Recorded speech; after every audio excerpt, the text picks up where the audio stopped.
we have a socialized view of what it means to be a veteran, and that often looks like a white, cisgendered, straight male who was a combat arms person who fought on the front lines, so to speak.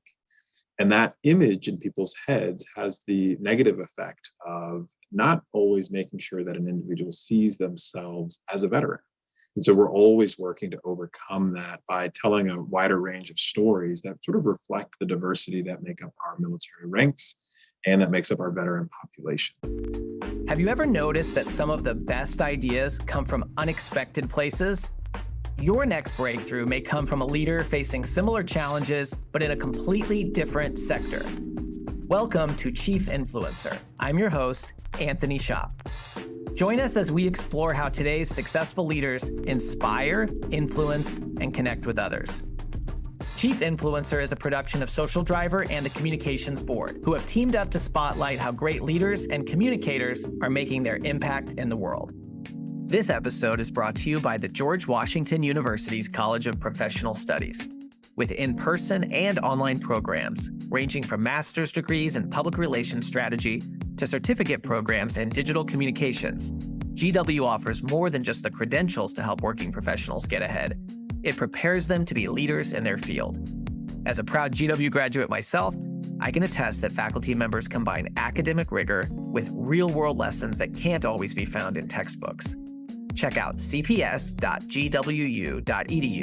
for more information. I am so excited to introduce today's guest, Anthony Woods, Secretary of the Maryland Department of Veterans Affairs. Tony Woods leads the department whose mission is to assist veterans, active duty service members, and their families and dependents in securing benefits earned through uniformed service. Prior to his appointment in the Moore-Miller administration, Tony served as the executive director of the Quad Fellowship, a first-of-its-kind fellowship program designed to build ties among the next generation of scientists and technologists from Australia, India, Japan, and the United States. Tony's military career began when he attended West Point and was commissioned as a lieutenant in the U.S. Army. He served 2 tours of duty in Iraq, where he earned a Bronze Star for his service. Tony was discharged from the U.S. Army in 2008 under the military's Don't Ask, Don't Tell policy, which barred members of the LGBTQ community from serving openly in the military. Tony worked with advocates to repeal the law and then resumed his service in the U.S. Army Reserve. He currently holds the rank of major and serves as an intelligence analyst assigned to the Joint Staff at the Pentagon. Tony's public service includes time as a White House Fellow in the U.S. Office of Personnel Management under President Barack Obama. He served on former U.S. Veteran Affairs Secretary Bob McDonnell's Commission on Minority Veterans and serves on the Blue Star Families Advisory Board on Race, Equity, and Inclusion. Secretary Woods, Tony, I'm so excited to spend time with you today. Welcome to Chief Influencer. Thank you so much for having me. I'm excited about the conversation. Well, I want to start by asking you, Secretary of Veterans Affairs for the state of Maryland, that's a big job. And I'm wondering, who are some of the most important people or groups that you have to influence to achieve the impact that you want to make in Maryland and beyond? Well, first and foremost, Maryland is home to over 360,000 veterans who've served in wars going all the way back to World War II to some of our latest conflicts today. And so it's an exceptionally diverse veteran community. And one of the things that I've found is one of the most important challenges is if we're going to make sure that veterans know the benefits that they have and that they've earned through uniform service, we have to reach them where they are. And that creates real challenges for a relatively small department. We've got really good at reaching the Korean War and Vietnam era generation of veterans. But where my department struggles is reaching our Gulf War and post 9/11 veterans, and also reaching veterans from diverse backgrounds and communities. So right now, I would say we have a socialized view of what it means to be a veteran, and that often looks like a white, cisgendered, straight male who was a combat arms person who fought on the front lines, so to speak. And that image in people's heads has the negative effect of not always making sure that an individual sees themselves as a veteran. And so we're always working to overcome that by telling a wider range of stories that sort of reflect the diversity that make up our military ranks and that makes up our veteran population. So that's been one of the sort of fun new challenges that I've been trying to take on as I've taken the helm of this department for the past 6 months. You know, it occurs to me that it's such a challenge to reach that broad of an audience. And something that I know you've said before is that sometimes you even replace the question, are you a veteran? Because that may not connect with people and in the same way. Can you talk about that? And what is the question you asked today? You're exactly right. So instead of asking someone if they're a veteran, we ask, have you ever served? And what that does is it helps to kind of overcome that misconception or that sort of very narrow view of what people often identify. One of the challenges with that, in particular for women, women veterans often don't view themselves as veterans. And so, one of the things that we've found that it's really important to do is ask that question: have you ever served? And I would actually encourage anyone who is interested in reaching out to the military connected community or to the veteran community to actually ask that a little bit differently. Perhaps they're trying to offer a new benefit, or they believe that there is some sort of resource that this veteran ought to take advantage of. If you ask this person, hey, have you ever served in uniform? That might change the answer. And so going back to the example that I mentioned, it's about 40% of women veterans take advantage of one benefit, at least one benefit that they've earned through service. So that's a pretty low number relative to their male counterparts. And when you think about the impact that that has on their lives, that is not taking advantage of GI Bill benefits potentially. That's not taking advantage of VA home loan benefits. That's not gaining access to the eligible healthcare resources that they have available to them, or the compensation that comes in the form of a monthly compensation check. So that is money that is, or resources that is being denied to that individual veteran, to their family potentially, and to their community. So it is really important that we ask the question differently and that we reach veterans wherever they are. You know, for veterans who may not be taking advantage of the benefits that are available to them, or may not feel as, connected because of that archetype that you shared, I guess they must feel sort of left out in some ways. And I wonder, what are some of the things that your department is doing to make sure that they all feel included? Well, one of the things that has been one of the biggest privileges of this role is working for a governor who is a veteran.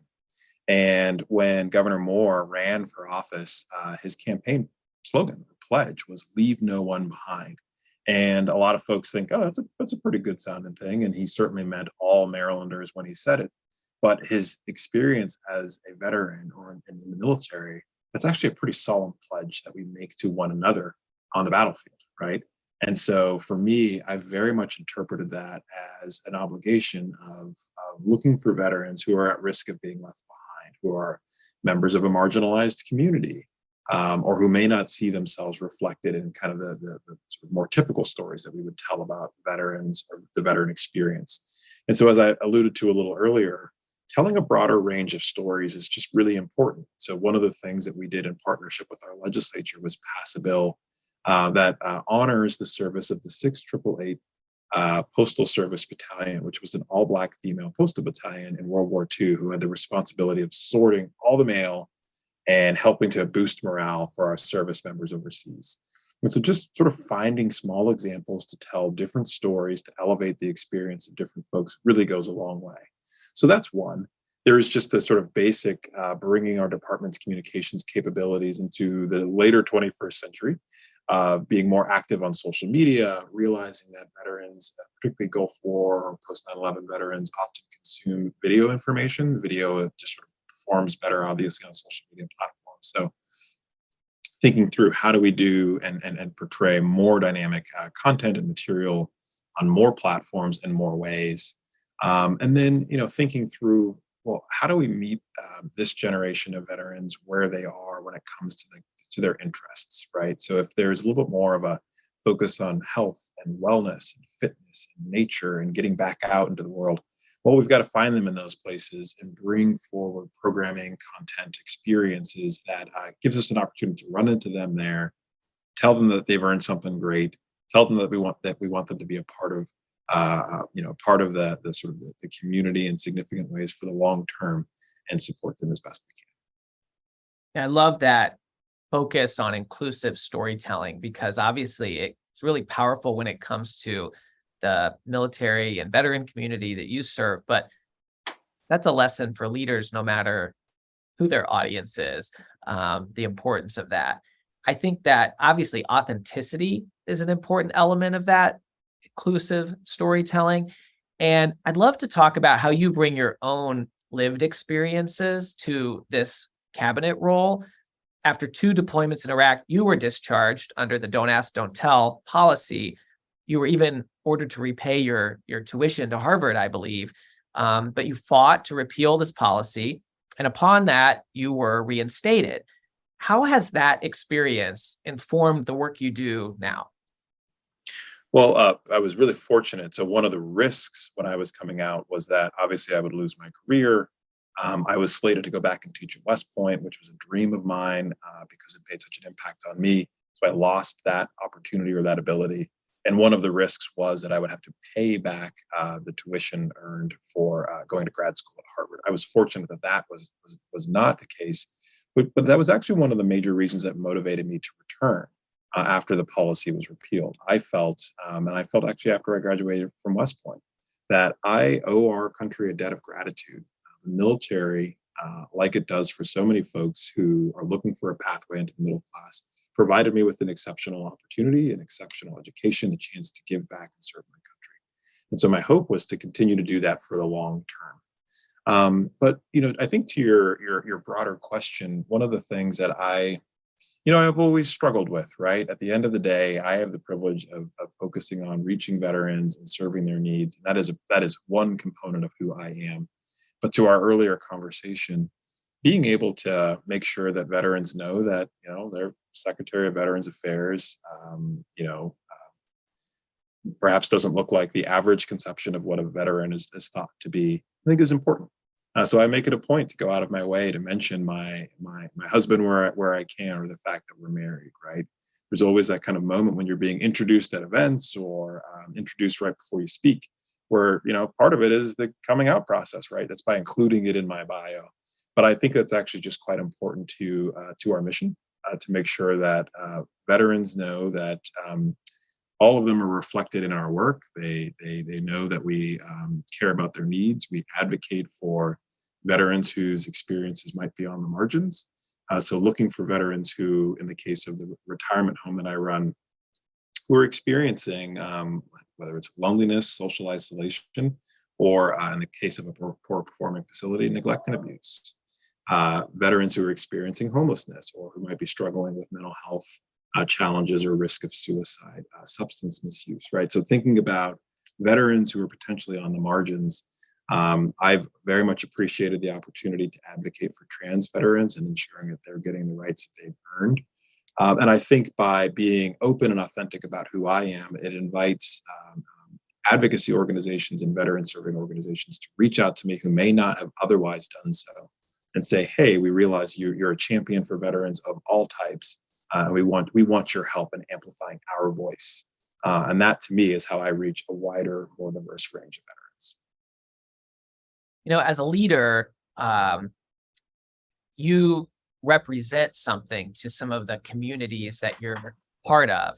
And one of the things that I hear a lot from other leaders is that they love that there's obviously more representation among leadership these days, around public sector, private sector, from various, communities and identities.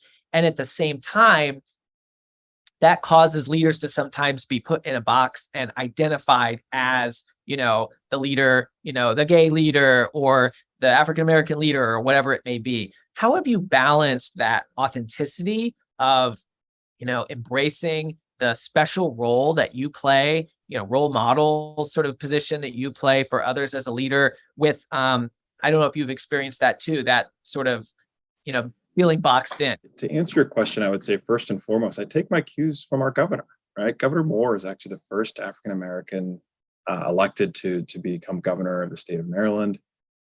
He is the only African-American governor in the country right now. And so I think one of the things that I've just admired the most about how he has approached that kind of mantle is he embraces it. He recognizes the honor and the privilege that is. He recognizes that there is a fair amount of, you've got people who are looking to you. and looking up to you, and you want to make sure that you hold yourself to a very high standard so you don't disappoint, right? And I'm quite similar in that. But I also admire and appreciate the fact that he knows his job is to represent all Marylanders, right? And I feel a similar obligation that my job is to represent all veterans. But that unique lived experience helps to inform your work, right? And when just as having a diverse team helps to make sure that you're thinking about problems in a holistic way or in a more nuanced way, bringing this lived experience as a Black, gay veteran to the work has only helped to equip me with the skills, the knowledge, the know-how of how do I reach populations that are tougher to reach, how do I understand their interests, and how do I communicate to them effectively. It's been a blessing. But I will say, throughout my career, I have often thought about, you know, I don't want to be pigeonholed or sort of defined simply by a demographic trait, even if there's a tremendous amount of pride, in being of that community and from that community.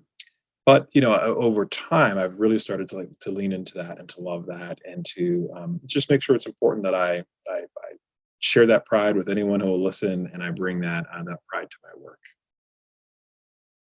You alluded to this earlier, but the military, obviously, there's a challenge with recruitment, and that's a challenge shared by membership associations and universities and employers of all kinds. What are some of the lessons that you've learned about recruitment that could be valuable for others in different industries outside of the military? Yeah, I think it's a really important challenge. The military, in particular, is in a competition for talent. And if it doesn't create an environment that individuals realize that they can bring their whole selves to work, that creates risk for it, right? That creates risk for the military, and that is partially, one contributing factor to why it's having a hard time reaching those recruiting goals. I will say one of the most beautiful things about serving in the military is you very quickly move beyond the things that make you different from one another because you're focused on challenges that are greater than yourselves. And that's one of the most valuable lessons I ever experienced in the military, and that I've taken with me to this work. Right? How do you create mission-driven teams where people feel like they're a part of something greater than themselves that allows them to ignore the things that make them different or see beyond the things that make them different? Right? So that was one of my favorite aspects.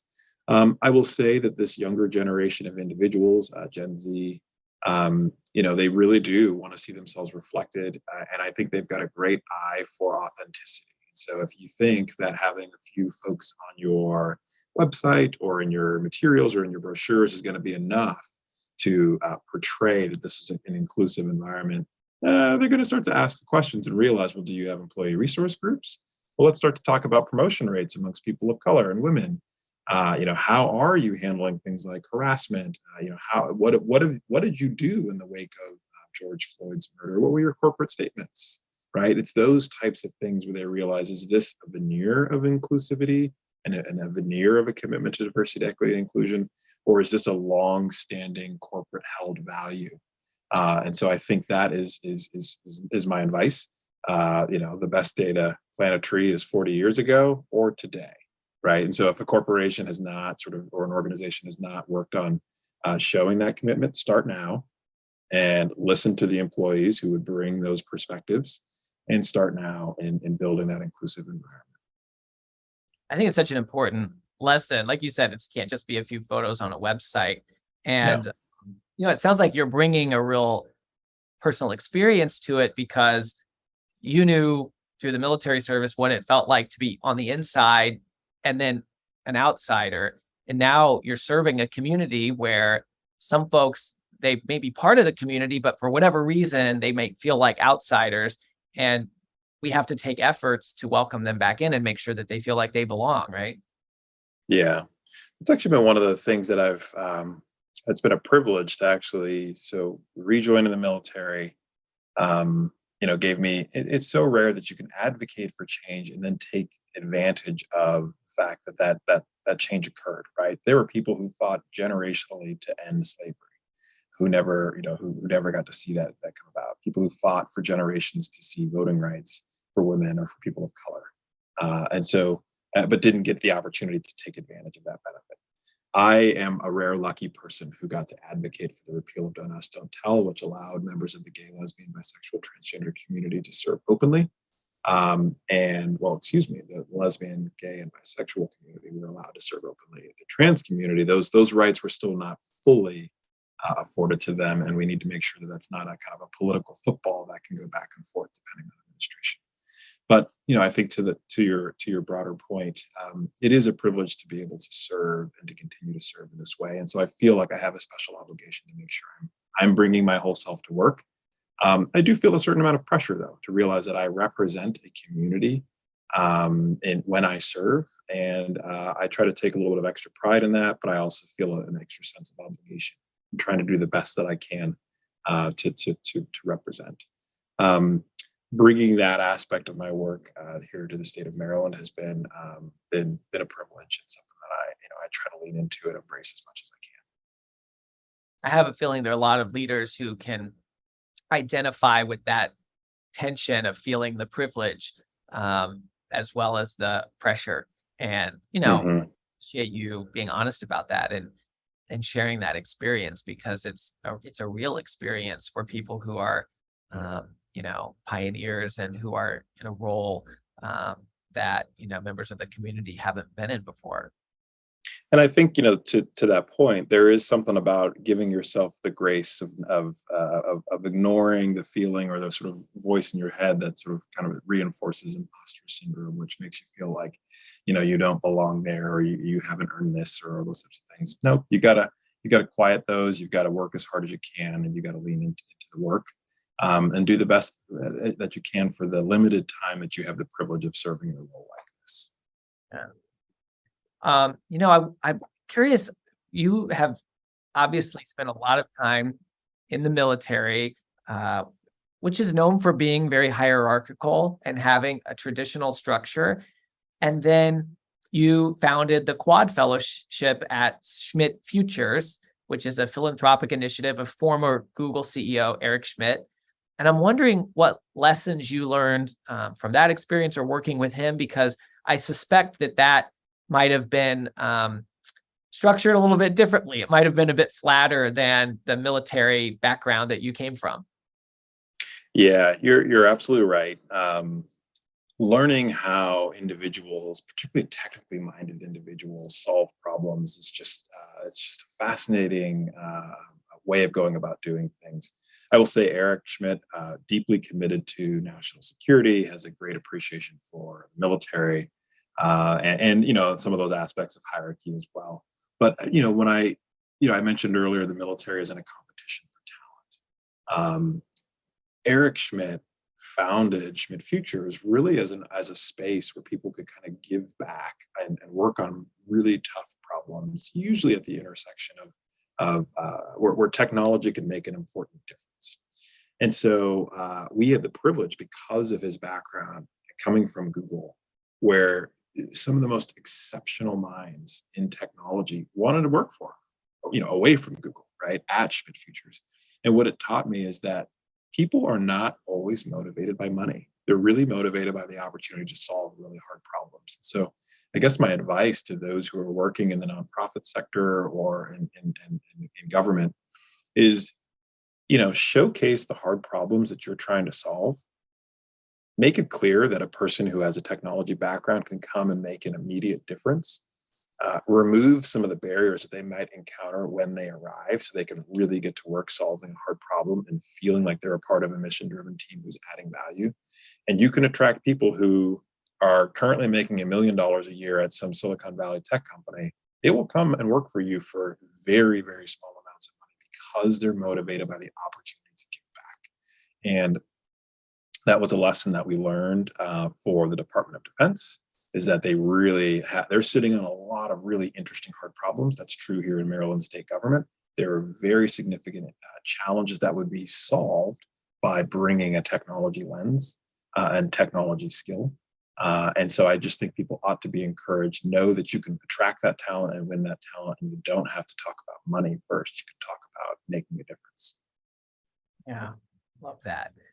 Um, one of the things that we hear from other leaders, other chief influencers, is that they struggle sometimes to share their work. They don't want to seem too self-promotional.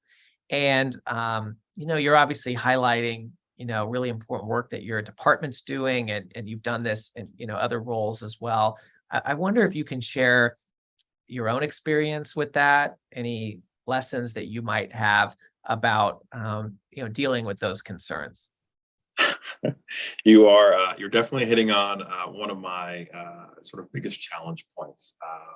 Oddly enough, for a person who's ran for office or who serves in a role like I do now, I actually really hate being the center of attention. And so I work with a leadership coach, Michelle Detondo, really, really wonderful, brilliant woman. And one of the things that she helped me do is to realize that when I do more to promote the work that I happen to be doing. Well, for me, I love showcasing the work that my team is doing, right? And so my advice to those who have a hard time putting themselves out there is, well, if you could put the organization that you represent out there, if you could put the team out there, if you could, really use these as a platform and an opportunity to showcase that kind of work. And then I think the other point where I have had to lean into being comfortable telling my own story is when it's for serving and advancing, some sort of broader organizational need, right? The fact that people need to see that veterans come in all shapes, sizes, colors, sexual orientations, and backgrounds, right? And so realizing that there is a real potential benefit to you leaning into that discomfort, leaning into that bashfulness, and getting over that for the purpose of advancing your work, advancing your mission, or getting the word out there. So that's my advice. Use these as opportunities to showcase the great work of your team, and then realize that you're going to have a bigger impact on others than you realize. So you need to kind of get out of your shell. And that's what I've tried to do. Yeah, and I remember you telling me a story about when you were working on the Quad Fellowship. You had a member of your team that, you were able to identify opportunities to sort of let someone else get some of the spotlight to advance the work. Am I remembering that right? Yeah, that's exactly right. So that to me is really one of the best things about leadership is, and one of the things I've just sort of always enjoyed since the military. One of the things I walked away from my time in service was just kind of recognizing that in the case of the Army, you don't have the choice of picking who gets to be on your team, right? It's sort of a random number generator assigns you a bunch of soldiers, and you have the obligation to look, to sort of determine with each person what is it that makes them special, and how do you bring that out of them when it counts, right? When you are trying to accomplish a mission or do something really important. And yes, in the private sector, yes, in government, you can fire people in theory, but or definitely in the case of the private sector, but taking that time to find what makes each individual special is really really powerful. So you're absolutely right. On the Quad Fellowship, there was a woman exceptionally talented who I really realized was a very gifted public speaker and just like can command an audience, can light up a room, is phenomenal on a panel, and finding opportunities to. Yes, I could have taken most of the opportunities to advance the work and to talk about the work, but really looking for those opportunities to encourage others is really important. And I would also say it had, in this case, the added benefit of, technology can often be a male-dominated field. Many of the master's and PhD programs where we're encouraging folks to get into are also male-dominated. And so to have a really effective communicator who also happens to be a woman talking about our work did have the added benefit of ensuring that women realized that that program was just as much for them as it was for Yeah, showcasing other stories and helping That's people right. off on the work like you That's exactly right. department. It's a theme. You mentioned there kind of the leadership experience from the military, and I just wanted to ask you, I think you've been back in the Army longer than you were in before you you were out.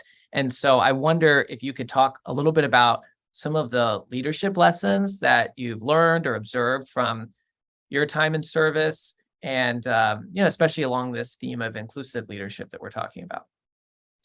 Yeah, well, I touched on, it's kind of one of my first and foremost principles of really creating opportunities to build teams that are dedicated to issues that are broader than themselves. That creates really strong bonds and allows folks to see beyond any individual differences. That's certainly one.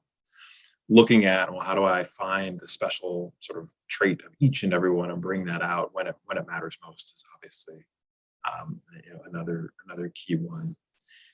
People often talk about, you know, the military in so many ways is a leadership laboratory where you are learning opportunities to just sort of lead through complex situations and complex times. So, I'm thinking of kind of experience in the kind of post don't ask, don't tell world. And I've really found my time in the military has just been hugely beneficial to me, in addition to helping me to get a world-class education.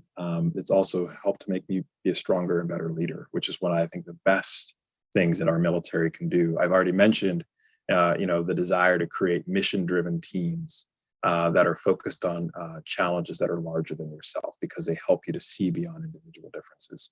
I've mentioned the power and the value of looking at each individual and finding what makes them special and bringing that out. That has certainly played a really fundamental role. The military also taught me the power of listening, right? People may not always think that would be the case, particularly because you've got the rank, you have the responsibility, and these people are bound by law to follow your orders. But one of the best traits, best sort of lessons that I've had, and I've used it most recently here at my department, is to listen and observe for longer than might be comfortable at how does this organization tick? Why do we do things the way that we do? What are our priorities? What is the culture? And what is this organization's capacity for change, right? And so leaning into that period of time where you're listening, learning, and observing is a really important one. And then bringing your leadership team together to create a vision for the future, to change and create new goals. That to me has been a really, really important lesson. It's been a valuable lesson. I use it at every single news stop along the way. Listen, learn, observe, and then create an inclusive plan for the future. Along that kind of theme of inclusive plan, I think you told me a story about once you were reinstated in the military, you had an experience where a commander sort of embodied sort of inclusive leadership. And I wonder if you could relay that. Yeah, I'm happy to. And this is just one of those examples where, people talk a lot about people who were opposed to integration of the military, of Black soldiers or service members being able to serve in white units, who opposed Truman. They often said they hid behind social experimentation is not right for the military. Similar with the repeal of Don't Ask, Don't Tell, people sort of used the sort of red herring of good order and discipline and said that the military is not capable of social experimentation. I fundamentally disagree. I think the military, the leadership laboratory that it is, and the environment where, people actually do have to pay attention and follow orders because they are, bound by law to do so, as long as those orders are not illegal, immoral, or unethical. It's got strong leaders, and so when I rejoined the military, there was an incident where a senior non-commissioned officer was sort of using a gay slur, not directed at someone specifically, but just sort of, oh, that's kind of sissy behavior or whatever it was. And the next day, my company commander, straight male, pulled me aside. I wasn't out to folks in my unit, but my company commander knew this. Pulled me aside and he said, "Hey, I'm sorry that happened. That is not the environment that I want to create for this unit. I know that there are people who come from a range of backgrounds." I pulled that senior non-commissioned officer aside, and I told him that that's not going to fly here. That is not what we do, and don't ever do it again. And that was a hugely powerful moment for me. And it was one of those times when I realized all of our advocating for repeal and all of our saying that the military could handle that was validated by that company commander's behavior right at that moment. I'd also offer a second one, more recently, I had an opportunity to serve in a unit that has had a transgender soldier in it. And my commander pulled me aside and said, "Hey, do you think that soldier would be comfortable with me coming forward and just sort of asking them about their experience? Because I want to make sure we're creating an environment that is affirming and supportive of that person." And that was sort of another sort of validation moment where I knew, it's not a perfect institution. It's not always going to get it right, but you have some really phenomenal leaders who are doing their best to create inclusive spaces. And I think they're leaning into that curiosity. They're willing to have those awkward conversations or uncomfortable conversations. That's how we make progress. That's how we move forward. Those stories are so powerful. The lessons you took away and the lessons other leaders can take away, but also I think because, they probably shatter the perceptions that some Americans may have about the military, those who, aren't as familiar with it. And so it's really important for those stories to be conveyed so that folks can hear the experiences that you've had. I think that's exactly right. And in this day and age, when so many people identify as something other than cisgendered or straight, and especially in Gen Z, the target population that you're trying to recruit from, I've heard estimates as high as 20% identify as something else than the sort of default or norm that people were used to. It's incumbent upon the military to make sure they get it right. Right? It's incumbent upon the military to make sure that they're in an environment where people can bring their whole selves to work, knowing that they're going to have to become a part of a team and have to shed a little bit of that, but knowing that they're going to be respected and affirmed and seen is really, really quite important. And the military has to get that right. In addition to something that I often say that they really have to take seriously, the challenge of sexual assault and harassment, which I know they are taking quite seriously, but we do need to find new ways to address that scourge. Tony, you shared so many great stories about your incredible journey and persistence and your public service and leadership. I wonder if there's any lesson that you wish that, that you've learned that you wish that you had known earlier in your career that you would share with other leaders. That's a tough one. I wish I'd given it a little bit more thought. I think the lesson that I wish I had known earlier on is that, the benefits of taking risks and leaning into things that you aren't certain what the outcome is going to be. But as long as you're standing up for something that you believe in, is really valuable. And so, my younger self, I wish I wouldn't have given so much worry about, whether you're going to be able to make it through this or bounce back from it, or whether, sort of experimenting in this way is going to prove worthwhile. And so for me, I've in hindsight, I realized that being comfortable with calculated risk has always proved valuable and useful. And standing up for what I believe is right has always worked out well. And so I probably could have, not wasted so much mental energy worrying about certain things had I just had that confidence. So I'd encourage other leaders to lean into that, take those calculated risks, do what you think is right, and if it doesn't work out, you'll bounce back.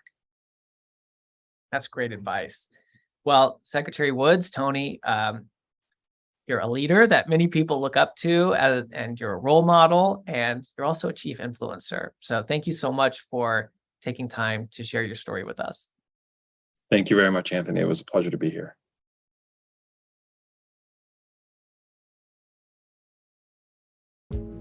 Thank you for joining us for another episode of Chief Influencer, a production of Social Driver and the Communications Board. If you know a leader who should be featured as a chief influencer, please nominate them at chiefinfluencer.org. For show notes and more, visit us at chiefinfluencer.org or follow Chief Influencer on LinkedIn. Until next time.